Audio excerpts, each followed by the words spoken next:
Hi guys, I'm making this video because I went target shooting yesterday for the very first time in my life, and I got a 1-hour lesson from John over at Metro Shooting on the Rock Road, and I learned so much. I honestly went in there thinking I would not even be able to hit this paper target at all, and virtually got a bullseye with every shot I took.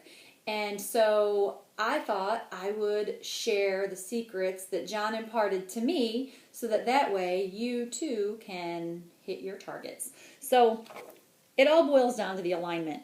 You've got the rear sights and the front sight. You want to keep your eye focused on this front sight. So the key is getting perfectly aligned. You see the little horizon line that this forms. As you bring it into alignment, that's a perfect horizon line. It's not high or low. That perfect line that creates. That's what you're going for.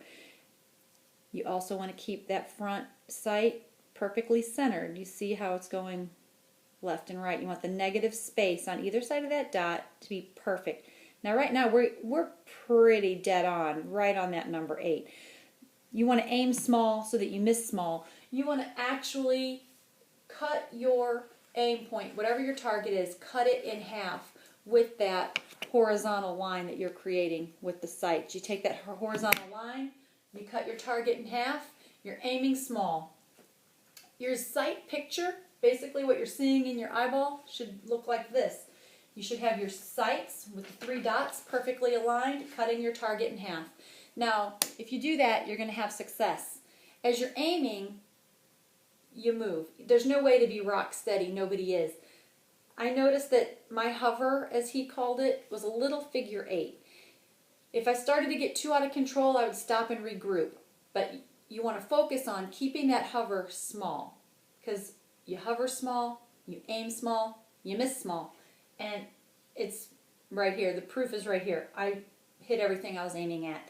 So that's basically it. It's all about the alignment of the sights. Now, there's a lot more to shooting. There's the grip, the stance, breathing, all that. But we'll go over that in a second. But basically, it boils down to those sights. Now, I've got the SIG P938. I've checked it about 1,000 times here because I want to make sure that there's no bullets in it. And there's not. Shooting myself is my greatest fear. So safety's on. The gun's ready to go. I don't even have a clip in it. So I am not going to shoot myself here today and be one of those YouTube statistics. So anyway, starting with the grip. I've got small hands, so John taught me a high grip. You're taking the crook of your hand here and putting it up on the butt of the gun there. Very high. You wrap your fingers around. Now the trigger finger never goes on the trigger unless you're ready to shoot. You keep that up here until the time comes to shoot. It's a very tight grip. You want to hold on to this thing real nice and tight. Take the butt of your hand here. It goes in the negative space right there. This thumb stays low. When you're aiming, this should be a nice straight line. This thumb to wrist should create a nice straight line as you're aimed. Your top thumb here, used for your safety on and off, that's going to rest on top. So you've got this nice, firm grip. The way he explained it to me was like squeezing a lemon. You want it to be really tight. So if this is a lemon and you're squeezing a lemon, that's pretty hard. So you squeeze that lemon, you got your fingers wrapped around, everything's in position, you're ready to shoot. Now, as you're aimed downrange, your feet should be about shoulder width apart, nice and comfortable. Before you shoot, you want to forward press. Put the weight of your body towards the balls of your feet. Just a little bit of a forward press, so that way when this thing recoils, it's not going to, jump and kick your butt. You want that recoil to be in your shoulders. So as you're aimed, feet apart, forward press, finger on the trigger. Now the trigger has a little bit of slack to it. Probably see there's a little slack there before you're ready to shoot. And as you're ready, got your grip, you're nice and tight. As you take that slack out of the trigger, you exhale about halfway. Breathe out and hold it. That's going to minimize your movement that much more. Get your sights, lined up. Now I'm left eye dominant, and as hard as I tried to keep both eyes open, the gun was blurry, my eyes are terrible, I couldn't see a thing, so I had to close my right eye. It was fine. It didn't cause me any problem with hitting my targets.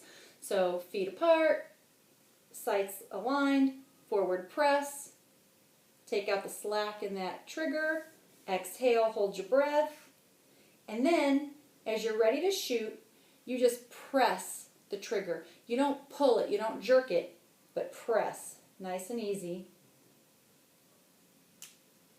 And the gun goes off. Of course, it's going to have a little bit of recoil, but the trick is, once you get that recoil, get back to shooting position. Don't get into a lazy habit of dropping the gun down and looking at the target. Just stay in shooting position, because in a real life scenario, you most likely will need to keep shooting. Now, my first shot hit the X because I did exactly what John said. On my second shot, it was the only miss of the day, but I was anticipating that recoil. So as I pulled the trigger, I flinched and went low.